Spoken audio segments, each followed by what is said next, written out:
If Donald Trump is serious about wanting a second presidency, about wanting a second term, why doesn't he just use the tax dollars necessary to save his failed presidency?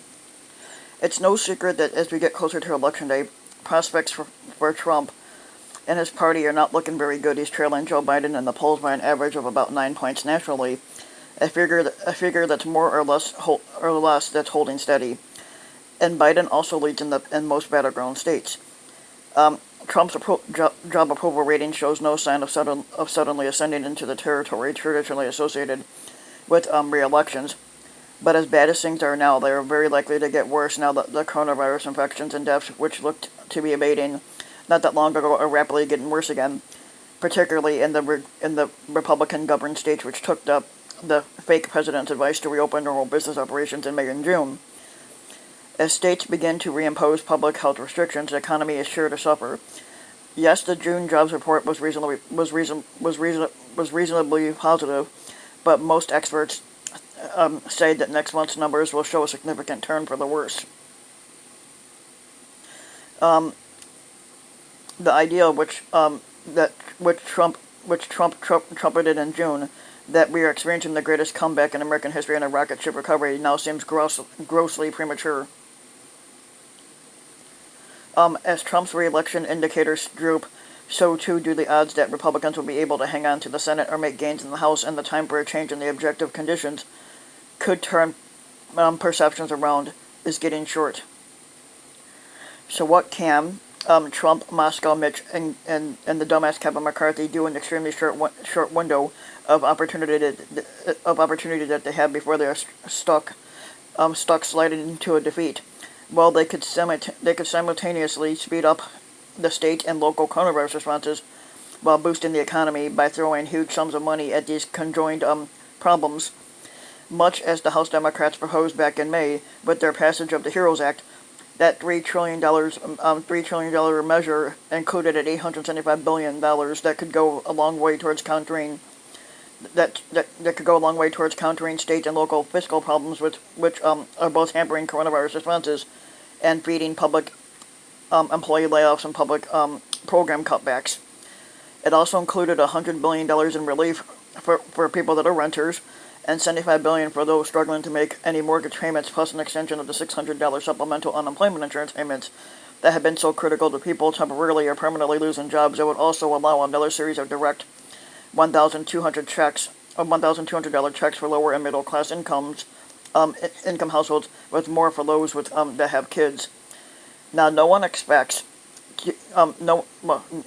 even expects a panic-stricken GOP to rubber stamp the Democratic legislative proposals, but administration and congressional Republican negotiators could have simply countered with their own very expensive economy-reviving proposals, e.g. Trump's pet idea of a payroll tax cut, plus a liability shield for their business constituencies, and begin the process of adorning a Christmas tree with everyone's favorite ornament. That's sort of how the original $2.2 trillion CARES Act came together back in March. It was a big barbecue where all sorts of offerings reached the buffet table. That's kind of an odd way to put it, but yeah. Instead, with the key CARES Act relief measures like an eviction moratorium on the federally assisted rental housing and an unemployment insurance supplement about to run out, the Republicans are dawdling through a 2-week recess and mostly complaining about the HEROES Act provisions that they don't like, which means most of it. They seem determined to impose an arbitrary $1 trillion cap on further stimulus, which is a bit like a drowning person demanding a smaller life raft. They are also categorically rejecting both an extension in the UI bump and of any general fiscal assistance to states and localities. Why are the Republicans at both ends of Pennsylvania Avenue so loath to let Democrats help themselves at a time of maximum political peril? And here are a few factors. They really can't stop being partisan. Donald Trump has never stopped pursuing a re-election strategy of revving up his base with the culture war rhetoric and demonizing the opposition at every turn. Central to the latter approach is the proposition that, like Joe Biden, Nancy Pelosi, and Chuck Schumer are puppets of the Democrats and of Black Lives Matter and Antifa. These people cannot be partners in any governing endeavor, however vital it actually is to the self-preservation of the Republican Senate and White House. With the Trump campaign, the party committees, and the super PACs all grinding away at a negative messaging about Democrats, the time for any kind of bipartisanship is over, beyond the minimum things necessary to show concern for a suffering nation. Besides, the almighty GOP base isn't necessarily suffering so much. 46% of Pennsylvania Republicans in a new Monmouth poll said that they're currently finding it easier to pay their household bills than they did 4 years ago, and it has been conditioned to dislike any federal assistance that isn't exclusively for themselves. That isn't a very good foundation for a very large relief and stimulus package. It's too late for Trump to run on his record.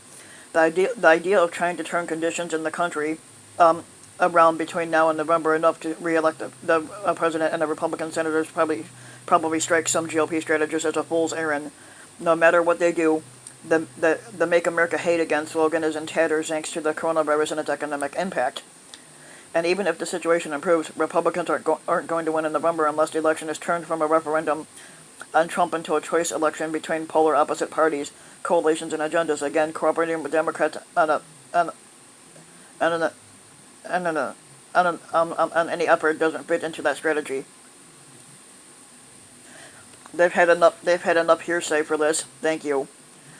Now, if you asked a conservative true believer why his representatives in Washington are batting the stimulus efforts that might save the party in November, you would hear a lot about principles, debts, and deficits, limited government, and maybe even in the need for a good vicious recession now and then to remind the proles of the blessings they have taken for granted while keeping them from contaminating credit markets or acquiring too much clout at the bargaining table. But as we have learned repeatedly, Republican politicians tend to check their fiscal responsibility and limited government principles at the door when they are actually in power.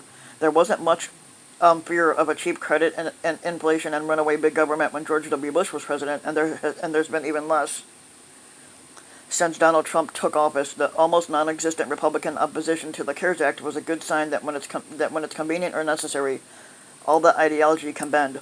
That's not to say, however, that ideology doesn't matter at all, particularly to a Republican rank and file that has been taught for decades that domestic federal spending, expanded government operations, and public borrowing are not just bad, but enslaving and incorrigible. Republican members of Congress who avidly voted for the CARES Act because they had too likely felt shame at their weakness, and so that vote became what they call not a sign that anything goes in 2020, but a sort of last stop before a detox belt of rot gut that could not be repeated. You definitely get that sense from conservatives in Congress who as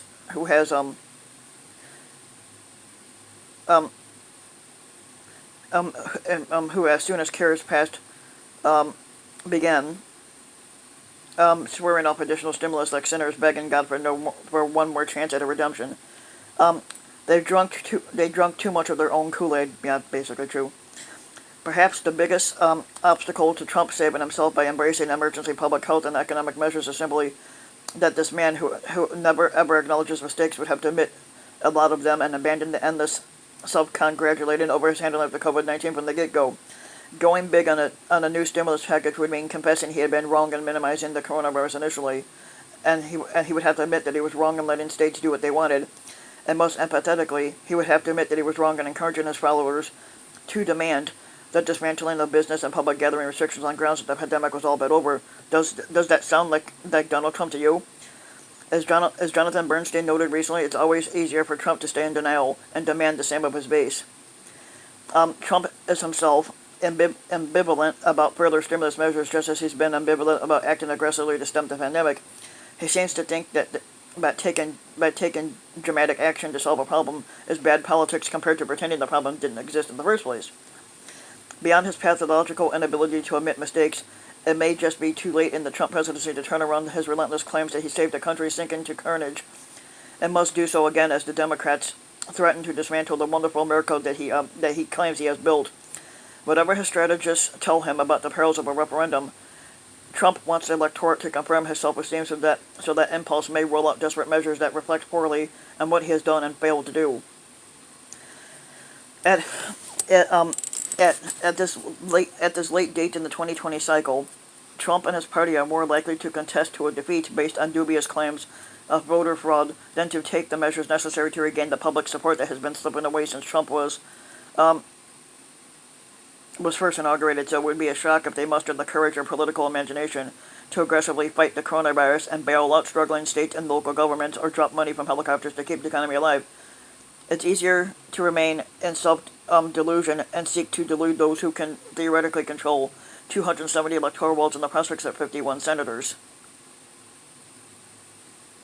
So if you like the video, give the video a like and subscribe to the channel, and I'll see you soon.